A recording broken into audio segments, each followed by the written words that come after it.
تو میں یہ کہنا چاہتا ہوں کہ ہم ہی نہیں پوری دنیا غیر معمولی حالات کا سامنا کر رہی ہے۔ کرونا کی وبا نے پوری انسانیت کو ایک ایسے چیلنج سے روشناس کرایا ہے کہ جس سے صدیوں پرانے جو ہمارے معیشت کے تصورات تھے وہ لرز کر رہ گئے ہیں۔ مثال کے طور پہ آج سے 50 یا 100 سال کے بعد مورخ یہ بات لکھے گا کہ 2020 میں جو اس وقت کی نیوکلیئر پاورز تھیں، جو ایٹمی طاقتیں تھیں، ان کے پاس وینٹیلیٹرز نہیں تھے اور ان کے لوگ وینٹیلیٹرز نہ ہونے کی وجہ سے موت کے منہ میں جا رہے تھے۔ یہ جو 18ویں 19ویں 20ویں صدی میں جو ایک سیکیورٹی کا تصور پیدا ہوا تھا کہ اسلحے کے زور کے اوپر ریاست کو مضبوط کیا جا سکتا ہے، اور ایک اسلحے کی اندھی دوڑ شروع ہوئی تھی جس کے ذریعے بالادستی حاصل کرنے کی کوشش کی جاتی رہی، آج اس مفروضے کی بنیادیں ٹوٹ چکی ہیں۔ آج یہ بات ثابت ہو رہی ہے کہ قوموں کی سلامتی کا دار و مدار صرف اسلحے پر نہیں ہوتا، بلکہ ان کی معاشی سیکیورٹی اور ان کی ہیومن سیکیورٹی کے اوپر بھی اتنا ہی ہے جتنا ان کے اسلحے کے ذخیرے کے اوپر ہے۔ لہذا آج پوری دنیا اپنے آپ کو دوبارہ ایک انٹروسپیکشن سے گزر رہی ہے کہ ان کی ترجیحات کیا ہیں، ان کے وسائل کہاں ہیں، اور کس طریقے سے وہ آنے والے نئے چیلنجز کا مقابلہ کرنے کے لیے اپنے لوگوں کو بہتر ہیومن سیکیورٹی دے سکتی ہیں اور اکنامک سیکیورٹی حاصل کر سکتی ہیں۔ جناب اسپیکر، ایک کتاب حال ہی میں آئی ہے، دا انارکی، جس میں ایسٹ انڈیا کمپنی کا اس دنیا کے خطے میں جو رائز ہے اس کو بتایا گیا ہے۔ مختصر چند جملوں میں اس کا خلاصہ یہ ہے، سلطنت میں اورنگزیب عالمگیر کے زمانے میں تنگ نظری آ گئی اور ہندو آبادی کو، ہندو راجوں مہاراجوں کو دوسری آنکھ سے دیکھا جانے لگا، انکلوسیو گورننس ختم ہو گئی، تو انہوں نے مرکز کو ٹیکس دینا چھوڑ دیا۔ جب ٹیکس نہیں آنے شروع ہوئے تو مرکز کمزور ہونا شروع ہوا، وہ اپنی فوج کی تنخواہیں نہیں دے سکتا تھا۔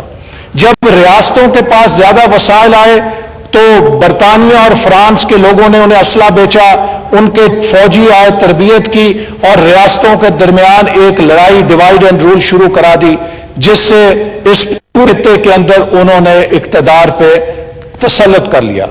اس پوری کہانی کا نچوڑ یہ ہے کہ کسی بھی ریاست، کسی بھی حکومت کی کامیابی کا دار و مدار 3 پلرز پہ ہوتا ہے۔ ایک مضبوط سیاسی ڈھانچہ جو انکلوسیو گورننس پہ ہو، ایک مضبوط وائبرنٹ معیشت، اور ایک مضبوط دفاع۔ اکیلے دفاع کے پہیے کے ساتھ کسی ریاست کو، اس کے وجود کو برقرار نہیں رکھا جا سکتا۔ یہ وہ سبق ہے جو ہمیں سیکھنے کی ضرورت ہے۔ یہ نہیں ہو سکتا کہ دفاع کا پہیہ تو ٹریکٹر کی طرح بڑا ہو جائے اور تعلیم کا، صحت کا، انسانی سیکیورٹی کا پہیہ جو ہے وہ چنگچی کی طرح کا چھوٹا سا پہیہ ہو۔ تو یہ پلیٹ فارم جس عدم توازن کا شکار ہوگا، اس عدم توازن کو کوئی فوج، کوئی اسلحہ نہیں بچا سکتے۔ سوویت یونین کی مثال ہمارے سامنے ہے، لیکن بدقسمتی سے ہم ابھی تک اس سے آنکھیں بند کیے ہوئے ہیں، اور آج ہماری جو معیشت ہے وہ اس حد تک زبوں حالی میں چلی گئی ہے کہ میں سمجھتا ہوں کہ اگر ہم اپنے خطے کو دیکھیں کہ آج ہمارے خطے کے اندر کیا ہو رہا ہے، ہمیں حقیقی معنوں میں اکنامک فرنٹ سے نیشنل سیکیورٹی چیلنجز لاحق ہو چکے ہیں۔ لہٰذا اس معیشت کو فوری طور پہ گروتھ میں لانے کے لیے، دوبارہ اس کے انجن کو چلانے کے لیے ہمیں قومی لاہے عمل کی ضرورت ہے۔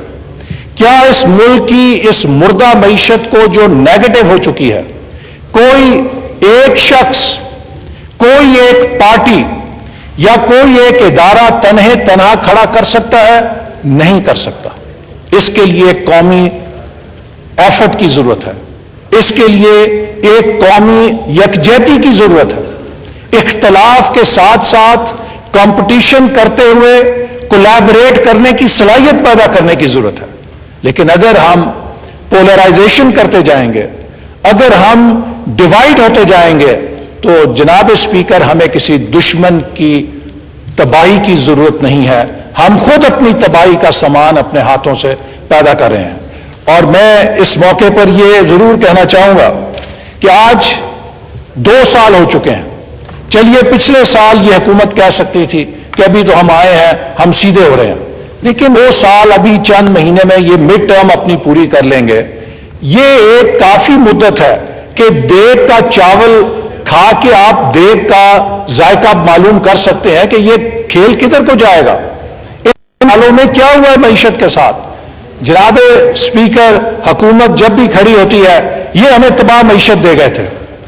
2018 میں ان کے اپنے اکنامک سروے کے مطابق آج IMF نے تصدیق کی ہے کہ پاکستان کی معیشت 5.5% سے زیادہ رفتار سے ترقی کر رہی تھی۔ 5.5% گروتھ ریٹ ہے جس کے اوپر اس حکومت کا اکنامک سروے مور لگاتا ہے، بین الاقوامی ادارے کہتے ہیں۔ اور ہمارے 5 سالوں میں ہر سال GDP گروتھ ریٹ پچھلے سال سے بڑی ہے۔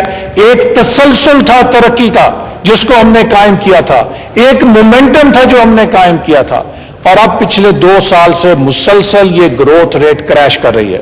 ابھی میرے بھائی کہہ رہے تھے کہ جی ہمیں تو 2 دن ہوئے ہیں، اتنے دن ہی نہیں ہوئے، 2 سال ہوئے ہیں، ہم 2 سالوں میں کیا کر سکتے ہیں؟ تو میں اپنے بھائی کو کہنا چاہتا ہوں کہ تعمیر اور تخریب میں فرق ہوتا ہے۔ نہیں ہوتی ہے تو یقیناً اس کے لیے وقت چاہیے ہوتا ہے، لیکن اگر آپ نے تخریب کرنی ہو، کسی چیز کو توڑنا ہو، تو اس کے لیے 1 دن ہی کافی ہوتا ہے۔ آپ کو ایک چوٹ ہے جو آپ کی ہڈی توڑ دیتی ہے، لیکن اس فریکچر کو ہیل کرنے کے لیے 6 مہینے پلستر باندھنا پڑتا ہے۔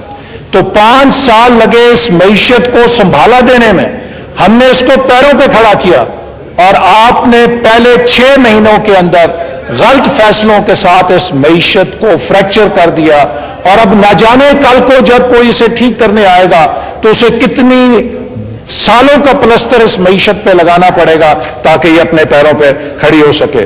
تو جناب اسپیکر، سب سے بڑی چیز یہ ہے کہ یہ کہتے ہیں جی بینکرپٹ معیشت تھی۔ میں نے پہلے بھی یہاں پر کہا، آپ تھوڑا پلیز عباس صاحب، آپ زیادہ تیز بات نہ کریں، وہ ڈسٹرب۔ ورلڈ بینک نے جنوری 2018 میں جو ورلڈ بینک کی فورکاسٹ ہے ساؤتھ ایشیا کی ترقی کے حوالے سے، معیشت کے حوالے سے، پاکستان کو 2019 اور 2020 میں انہوں نے 6% پہ فورکاسٹ کیا۔ کیا ورلڈ بینک کو نہیں پتا تھا ہمارا کرنٹ اکاؤنٹ ڈیفیسٹ کتنا ہے؟ کیا ورلڈ بینک کو نہیں پتا تھا ہمارے قرضے کتنے ہیں جو یہ کہتے ہیں کہ ڈبو گئے؟ ورلڈ بینک کے اندر جاہل بیٹھے ہوئے ہیں۔ وہ 6% کہہ رہے تھے 2019 اور 2020 میں ہم گرو کریں گے۔ کیوں کہہ رہے تھے؟ کیونکہ جناب اسپیکر، اس ترقی کی پوسٹ کے اوپر ایک سینٹیمنٹ تھا۔ معیشت نمبروں سے نہیں چلتی، معیشت سینٹیمنٹ اور کانفیڈنس کے ساتھ چلتی ہے۔ اور سی پیک اللہ تعالیٰ نے ہمیں وہ تحفہ دیا تھا جو صدیوں میں کسی قوم کو ایک دفعہ ملتا ہے۔ اس کے نتیجے میں جو مارکیٹ سینٹیمنٹ پاکستان کا پازیٹیو ہوا، جس نے پوری دنیا کے سرمایہ کاروں کو متوجہ کیا۔ میں منسٹر پلاننگ تھا، امریکہ کا سفیر، برطانیہ کا سفیر، جاپان کا سفیر، یورپین ملکوں کے سفیر، مشرق وسطیٰ کے سفیر، سینٹرل ایشین کنٹریز کے سفیر، پوری دنیا کے سفیر آ کے کہتے تھے excellency how can we join Pakistan in C pack.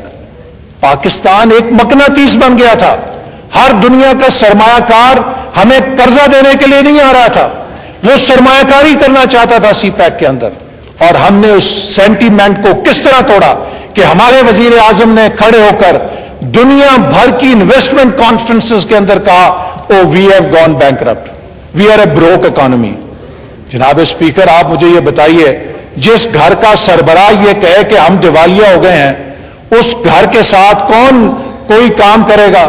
جس کاروباری ادارے کا سربراہ کھڑا ہو کر کہے کہ میری کمپنی بینکرپٹ ہو گئی ہے، اس کے ساتھ کوئی لین دین کرے گا؟ اس سینٹیمنٹ کو تباہ کر دیا گیا صرف مسلم لیگ نون کی دشمنی میں، صرف مسلم لیگ نون کی کامیابیوں کو نیچا دکھانے کے لیے پاکستان کی کامیابیوں کو خاک میں ملایا گیا اور سینٹیمنٹ کو کریش کیا گیا، جس کا نتیجہ ہے کہ آج ہم نوز ڈاؤن ڈائیو کے اندر جا رہے ہیں. جناب اسپیکر, یہ حکومت آئی, لوگوں کو بڑی امیدیں تھیں.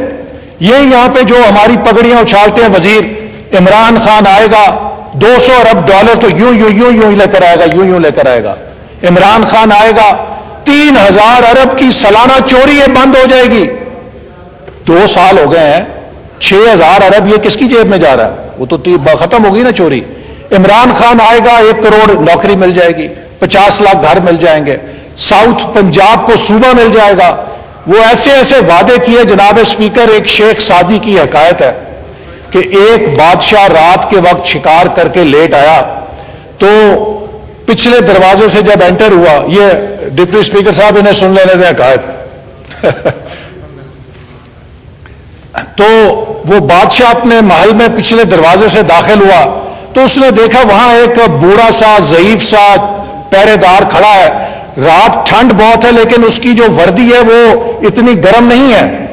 تو اس بادشاہ کو بڑا ترس آیا اس کے اوپر. اس نے کہا کہ تم یار اس کرتے ہو, اتنی ٹھنڈ ہے. اس نے کہا آپ کا ایک بال بلند ہو, میں تو کئی برسوں سے اسی طرح ڈیوٹی دے رہا ہوں. اس نے کہا یہ بڑا ظلم ہے, میں ابھی اندر جاتا ہوں, جا کے تمہیں گرم لباس بھیجتا ہوں, تمہیں سردی کے اندر ٹھٹرنا نہیں چاہیے, تم بادشاہ کی حفاظت کر رہے ہو. بادشاہ اندر گیا. اندر جب گیا تو اپنے خاندان والے لوگ کھانا پینا بھول بھال گیا. صبح کے وقت اسے فجر کے وقت یاد آیا کہ میں تو باہر چوکی دار کو, جو میرا گارڈ تھا, اس کو وعدہ کر کے آیا تھا کہ گرم لباس بھیجوں گا. تو اس نے اپنے بلایا ملازم کو, اس نے کہا فوراً جاؤ, جا کے وہ اس کو گرم لباس دے کر آؤ, میں نے اسے رات وعدہ کیا تھا. تو وہ واپس آیا, گارڈ کہتا بادشاہ سلامت. وہ چوکی دار کی تو وہاں لاش پڑی ہے, مر گیا ہوا ہے, لیکن وہاں پر ایک یہ رکا پڑا تھا, تو یہ رکا میں لے آیا ہوں. تو اس نے وہ رکا بادشاہ سلامت کو پڑھایا. تو اس میں اس گارڈ نے لکھا تھا, بادشاہ سلامت, میں نے تو اس سے بھی زیادہ ٹھنڈی راتیں گزاری تھی ڈیوٹی میں, لیکن جو آپ کی امید ہے, جو آپ امید دلوا گئے, وہ مروا گئی ہے. تو یہ جناب والے جو وعدے کیے گئے, قوم سے ایسے وعدے کیے گئے کہ آج قوم کو ان امیدوں نے مار دیا ہے. تو اب میں اسپیکر صاحب اس بجٹ کی طرف آتا ہوں. ایک بجٹ میں آپ کیا دیکھتے ہیں؟ ایک بجٹ کی سب سے پہلا معیار ہوتا ہے کہ اس کا سائز کتنا ہے. اگر آپ اس بجٹ کا سائز دیکھیں تو یہ بات شرم کی ہے کہ اس بجٹ کی جو پہلی تحریر ہے, the total outlay of budget is 7,294 billion. The size is 11% lower than the size of budget estimate 2019-20. Pakistan کی تاریخ میں غالباً پہلی دفعہ کسی بجٹ کا ٹوٹل آؤٹ لے پچھلے بجٹ سے سکڑا ہے. ہماری آبادی 2.4% سے بڑھ رہی ہے, ہماری آبادی بڑھ رہی ہے, لیکن حکومت بجٹ سکڑ رہا ہے. اس سے آپ اندازہ کر سکتے ہیں. اسی طرح اگر آپ ریونیو کے اوپر آئیں تو اس حکومت کے جو بجٹ کے اندر ریونیو ٹارگٹ سے پچھلے سال 5,555, اس کے مقابلے میں 3,908 صرف اکٹھا کر سکے ہیں, اور اب اگلے سال کے لیے کہہ رہے ہیں کہ 4,963 کریں گے. جناب اسپیکر, جو اس وقت نیگیٹو گروتھ ریٹ ہے, ہم نے پچھلے سال بھی بجٹ میں کہا تھا کہ یہ ان ریئلسٹک ٹارگٹس ہیں, یہ نہیں اچیو ہو سکتے. ہماری پچھلے بجٹ کی ہر تقریر حرف برف درست ثابت ہوئی ہے, اور حکومت کے عوام سے جو تقریریں ہوئی تھیں آج 1 سال کے, وہ غلط ثابت ہوئی ہیں. اور آج پھر میں یہ بات یہاں سے کہہ رہا ہوں کہ یہ ٹیکس ریونیو جو حکومت نے بجٹ پیش کیا اس میں حاصل نہیں کر سکتی, اور جو گروتھ ریٹ دیا ہے وہ بھی حاصل نہیں کر سکتی. آج ہی IMF نے ان کے 2% کے گروتھ ریٹ کو 1% پہ ڈسکاؤنٹ کر دیا ہے, لیکن میں اس 1% پہ بھی شبہ کرتا ہوں کہ وہ یہ حاصل کر سکیں گے. اگلے سال یہ میکسیمم 0 یا 0.5% گروتھ کے اوپر جا سکیں گے. تو جناب اسپیکر, گروتھ ختم ہو گئی, انفلیشن ہوتی ہے ایک بجٹ کے اندر, وہ مثال آ گیا. ایکسپینڈیچر اگر آپ دیکھیں وہ بے قابو ہے. ابھی یہ کہہ رہے تھے وزیر اعظم ہاؤس کا بچ گیا, وزیر اعلیٰ ہاؤس کا, تو وہ پیسہ گیا کہاں پہ ہے؟ جو کرنٹ ایکسپینڈیچر ہے وہ تو پاکستان کی تاریخ کا سب سے زیادہ ہے آپ کے بجٹ کے اندر. آپ اخراجات پہ قابو نہیں پا سکے, آپ ٹیکس اکٹھا نہیں کر سکے. تاریخ کا سب سے بڑا خسارہ ہے اور اس سے آپ قرضہ لے کے پورا کر رہے ہیں، اور نتیجہ یہ ہے کہ اس سال ماہرین کے مطابق آپ 10% فسکل ڈیفیسٹ پہ جا چکے ہیں، جو ایک لال بتی جلانے کے لیے کافی ہے۔ اتنے بڑے خسارے کے ساتھ کوئی بجٹ نہیں چل سکتا۔ اور ابھی کہا گیا کہ ہمیں قرضے دیے گئے۔ جناب اسپیکر، میں یہ بات کہنا چاہتا ہوں کہ یہ مت ٹوٹنی چاہیے۔ قرضے قرضے قرضے قرضے، ہم نے 5 سالوں میں 10,000 ارب کا قرضہ لیا۔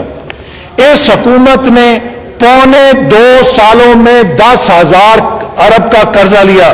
جناب اسپیکر، اگر ہم قرضہ لیا تو ہم نے سائیوال پاور پلانٹ لگایا، ہم نے پورٹ قاسم پاور پلانٹ لگایا، ہم نے کراچی 100 میگا واٹ کا نیوکلیر پاور کا پلانٹ شروع کیا، ہم نے کوٹ ہائیڈل پلانٹ شروع کیا، ہم نے داسو ہائیڈل پروجیکٹ شروع کیا، ہم نے دیامیر بھاشا کے لیے زمین مکمل کی، ہم نے RLNG کے 3 پروجیکٹ لگائے، ہم نے ٹرانسمیشن لائنز بچھائیں، ہم نے لاہور ملتان موٹر وے بنائی، کراچی حیدرآباد موٹر وے بنائی، ملتان سکھر موٹر وے بنائی، ویسٹرن روٹ بنایا، گوادر کوئٹہ ہائی وے بنائی، گوادر خزدار رتو ڈیرو ہائی وے بنائی، ہم نے اسی طرح جگلوٹ سکردو روڈ بنائی، ہم نے اور بے شمار اس طرح کے ویسٹرن روٹ اور منصوبے بنائے، ہائر ایجوکیشن کے ذریعے چپے چپے پر یونیورسٹیاں بنائیں۔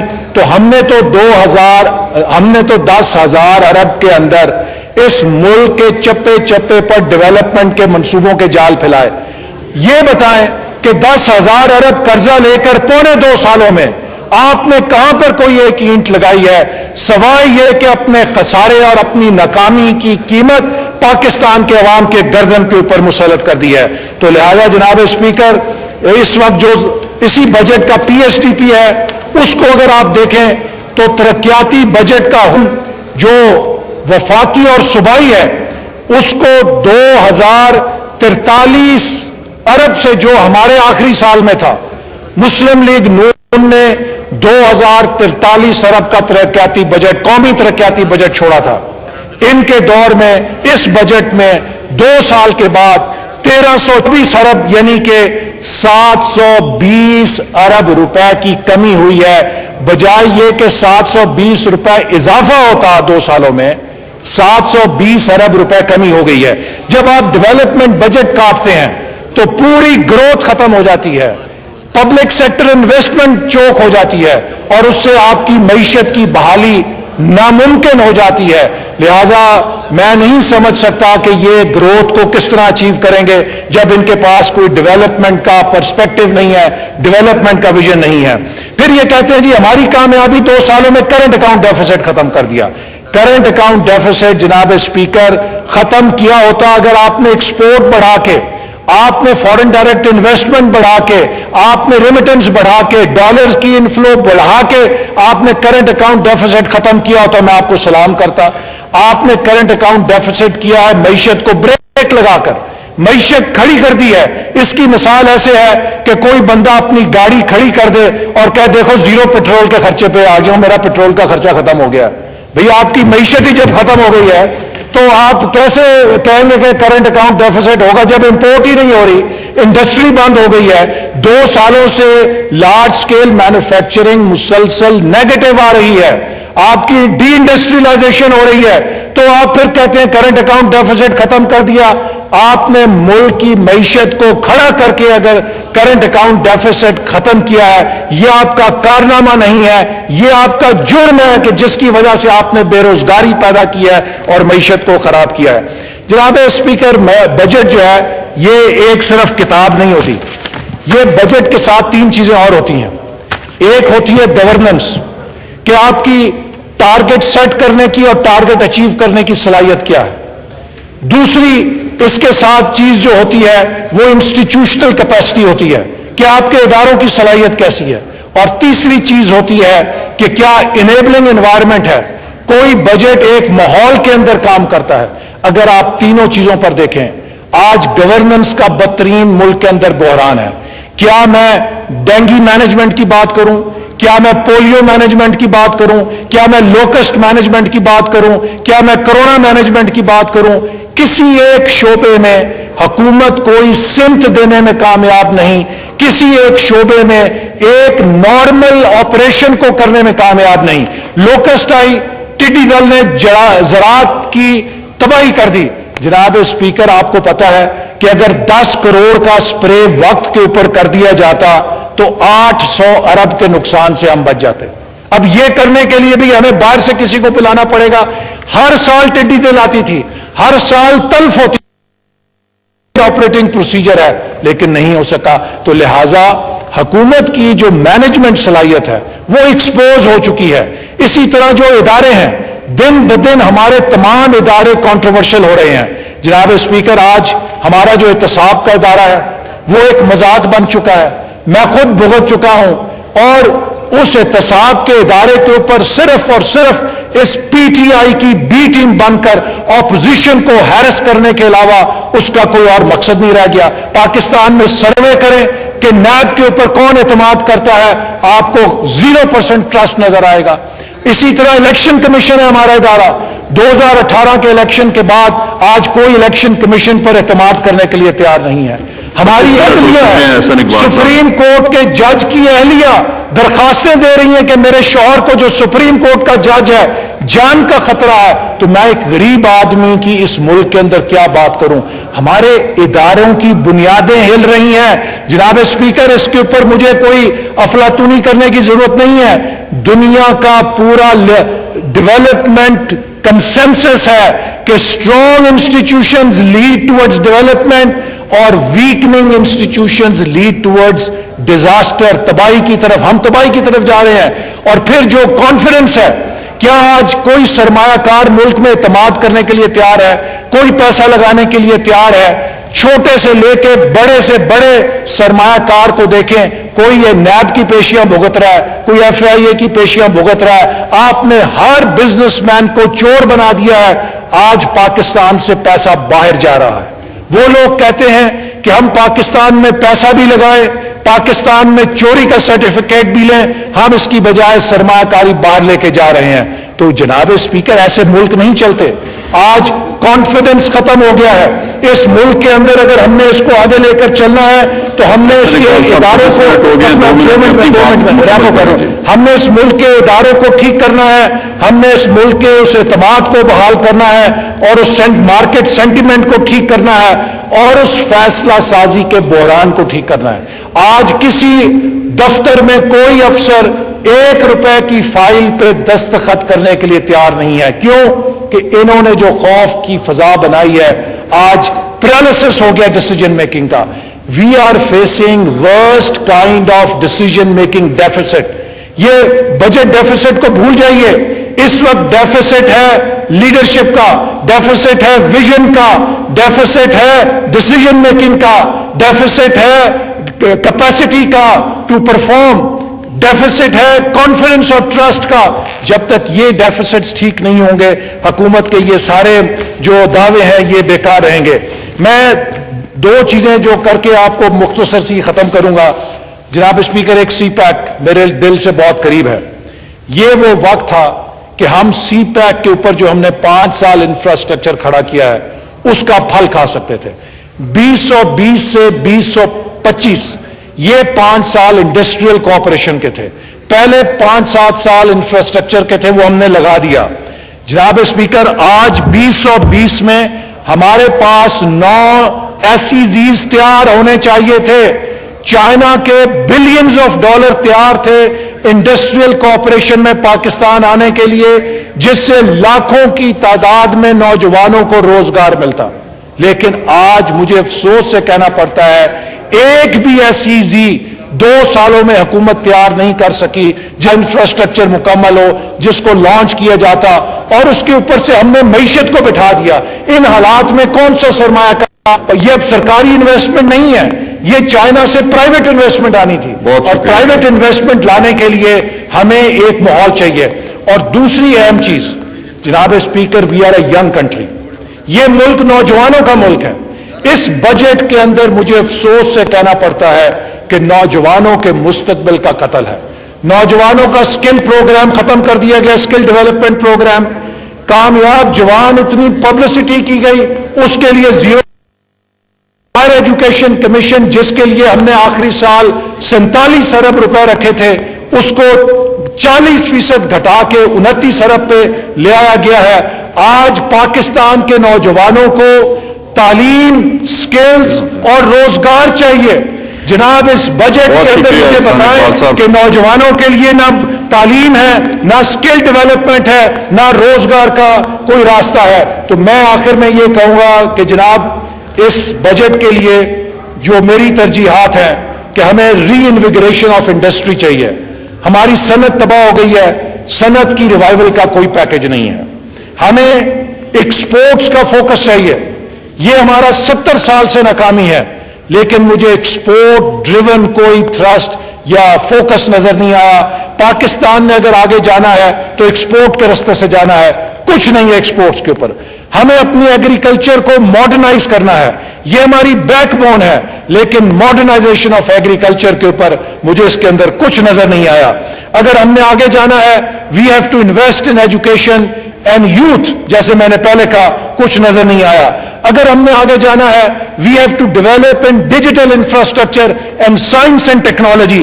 جناب اسپیکر, آپ حیران رہ جائیں گے یہ ڈیولپمنٹ بجٹ کی ترجیحات دیکھ کے کہ ایجوکیشن کا جو ڈیولپمنٹ بجٹ ہے وہ بھی نیچے ہے, ہائر ایجوکیشن کا بھی کم ہے, سائنس اینڈ ٹیکنالوجی کا بھی کم ہے, واٹر کا بھی کم ہے, یعنی کہ آبی وسائل کے لیے بھی پیسے کم ہیں, زراعت کے لیے بھی پیسے کم ہیں. تو مجھے بتائیے کہ پھر ہم کس سمت میں جا رہے ہیں. اور ایک چیز ضرور میں کہوں گا کہ آج ہماری ریاست کچھ چیلنجز کو سامنا کر رہی ہے. جناب اسپیکر, میں یہ بات کہنا چاہتا ہوں کہ کسی ریاست کو آپ جبر کے ساتھ نہیں چلا سکتے.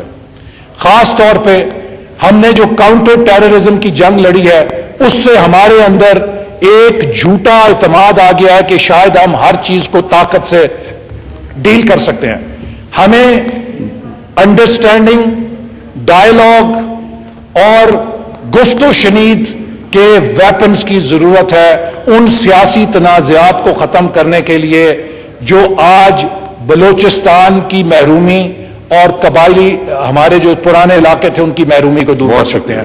میں حکومت سے کہوں گا کہ جو گرفتاریاں ہیں اسٹوڈنٹس کی کوئٹہ کی, ان کی میں نے مناظر دیکھے, یہ ایک ڈیسنٹ قوم کا وتیرہ نہیں ہے کہ نوجوانوں کو اس طرح اٹھا کے پھینکا جائے.